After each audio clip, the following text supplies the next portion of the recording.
नमस्कार. जीवन संजीवनी health official चॅनलमध्ये सर्वांचं सहर्ष स्वागत आहे.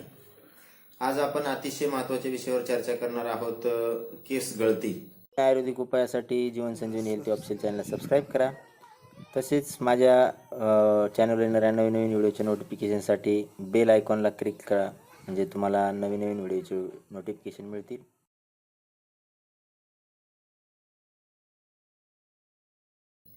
केस गळती न होण्यासाठी आणि केस पांढरे न होण्यासाठी तुम्हाला मी काही 2-3 स्टेप्स सांगणार आहे. त्या जर 2-3 स्टेप्स तुम्ही जर रेग्युलरली फॉलो केल्या तर तुमचे जे केस आहेत ते कितीही तुम्ही ओढले तरी तुटणार नाही, इतके तुमचे केस मजबूत बनतील. तर त्याच्यासाठी एक सर्वात महत्वाची गोष्ट आहे की आंघोळीच्या आधी तेल लावायचं आहे.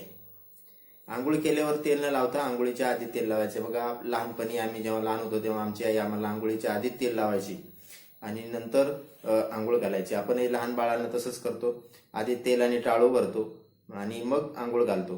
तर त्यामुळे काय होतं, तर तेल जे आहे ते केसांच्या मुळापर्यंत पोहोचतं आणि केसाला एक चांगल्या पद्धतीची वाढ होते. तर आंघोळीच्या आधी तेल लावायचे, म्हणजे केस डोकं ओलं करण्याच्या आधी आपल्याला तेल लावायचे. आणि दुसरी महत्वाची गोष्ट अशी आहे की आंघोळ करत असताना जे पाणी आपण वापरतो ते एकदम गरम पाणी वापरायचं नाहीये, तर एकदम कोमट पाणी किंवा थंड पाण्याचा जरी वापर केला तरी तुम्हाला चालणार आहे. तर तुम्ही एक तर थंड पाणी वापरा किंवा कोमट पाणी वापरा. तर ह्या 2 स्टेप्स आहेत.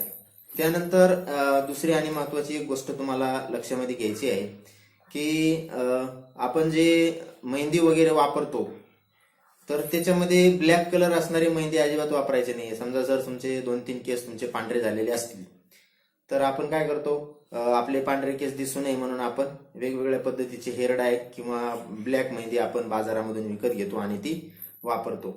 तर ही मेहंदी अजिबात वापरायची नाही. जर तुम्ही एकदा ही मेहंदी वापरली किंवा हेअर डाय केला त्याच्यामध्ये अमोनिया असतो आणि त्यामुळं केसामधलं मेलॅनिन पूर्णपणे उडून जातं आणि तुमचे जे केस आहेत ते आणखी पांढरे होतात. म्हणजे तुमचे जर 3-4 केस पांढरे असतील आणि तुम्ही जर डाय केला तर पुढच्या वेळेस तुमचे 10-12 केस पांढरे होतील, इतका रेशो त्याचा वाढतो. तर डाय करायचा नाहीये. म्हणजे मेहंदी लावताना तुम्ही जी मेहंदी वापरणार आहे ती एकदम साधी मेहंदी वापरायची आहे. जर तुम्हाला मेहंदी वापरायची असेल तर एकदम साधी, त्याच्यामध्ये कुठलाही मिक्स नसणारी साधी मेहंदी वापरायची आहे. ती लोखंडाच्या भांड्यामध्ये भिजू घालायची आहे आणि भिजू घातलेली मेहंदी संध्याकाळी भिजू घातल्यानंतर सकाळी ती मेहंदी थोडीशी पाणी टाकून तव्यावर गरम करून घ्यायची आणि परत तिला थंड होऊ द्यायचं आणि मग ती सकाळी डोक्याला लावायची.